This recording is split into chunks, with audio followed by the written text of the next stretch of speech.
मला तुम्हाला प्रश्न विचारायचा आहे की तुम्ही उपमहाराष्ट्र केसरी पदापर्यंत पोहोचला, परंतु आजही तुमच्यावरती प्रेम आहे ते लोकांचं दिसून येते. तुम्ही आला या ठिकाणी तुमच्यासोबत गर्दी आहे, हे प्रेम पाहून तुम्हाला कसं वाटतंय? सगळ्यात पहिलं तर मला महाराष्ट्राच्या जनतेचं आणि त्यांचं मी एवढा आभार मानतो की मी उपमहाराष्ट्र केसरी होऊन 8 वर्ष झाली. आजही त्यांची अपेक्षा आहे की मी महाराष्ट्र केसरी व्हावं. माझे 4-5 ऑपरेशन झाले, कमराचं ऑपरेशन झालं तर ते मी पूर्ण करू नाही शकलो, पण 100% जेवढं मला कुस्तीला देता येईल आणि लाल मातेला जेवढं देता येईल तेवढं मी 100% प्रयत्न करीन. आणि माफी मागीन महाराष्ट्रातल्या जनतेची की मला ते स्वप्न पूर्ण करता आलं नाही, पण त्याच्या अकॉर्डिंग मी लाल मातीसाठी जेवढं मला प्रयत्न देता येईल किंवा कुठल्या मुलाला स्पॉन्सरशिप करता येईल काय करता एवढं 100% मी करेन. 68वी महाराष्ट्र केसरी आता संपन्न झाली. महाराष्ट्र केसरी ठरलाय हर्षवर्धन सदगीर. आपल्यासोबत उपमहाराष्ट्र केसरी किरण भगत आहेत. काय सांगाल आज महाराष्ट्र केसरीच्या मैदानात उपस्थित राहिलाय? खूप छान वाटतंय एवढं पब्लिक बघून आणि कुस्तीला जी क्रेज मिळते, तर चांगला प्लॅटफॉर्म दिलाय रामकृष्ण अण्णा सातवनी आणि कुस्ती अशीच वाढावी ही आमची इच्छा आहे.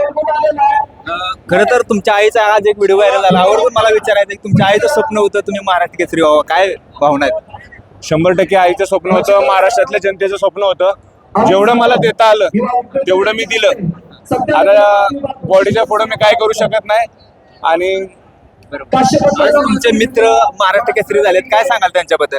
खूप छान वाटतंय. दोघंही पण मित्र आहेत. महेंद्र गायकवाड पण माझा मित्र आहे आणि हर्षवर्धन सदगीर पण मित्र आहे, सिकंदर शेख पण माझा मित्र आणि रविराज चव्हाण पण मित्र आहे. तर सगळे मला एकच आहेत. काय भावना आहेत आज?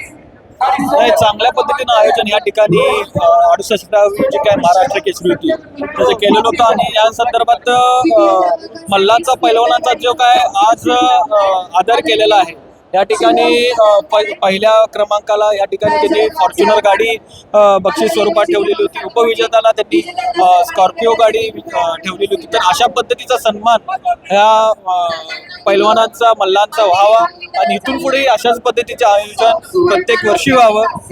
69वी 70वी जी काय महाराष्ट्र केसरी अशाच पद्धतीचं भव्य दिव्य नियोजन त्याचं व्हावं आणि विजेत्यांना उपविजेत्यांना सगळ्या ज्यांनी यामध्ये सहभाग घेतलेल्या सर्व पैलवानांना आमच्याकडून एक शुभेच्छा. काय भावना?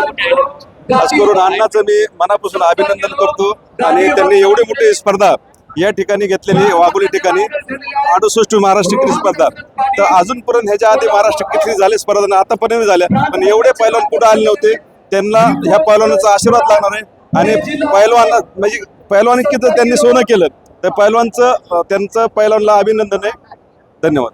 मला तुम्हाला प्रश्न विचारायचा आहे की तुम्ही उपमहाराष्ट्र केसरी पदापर्यंत पोहोचला, परंतु आजही तुमच्यावरती प्रेम आहे ते लोकांचं दिसून येते. तुम्ही आला या ठिकाणी तुमच्यासोबत गर्दी आहे, हे प्रेम पाहून तुम्हाला कसं वाटतंय?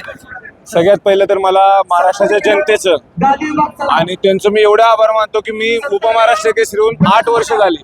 आजही त्यांची अपेक्षा आहे की मी महाराष्ट्र केसरी व्हावं.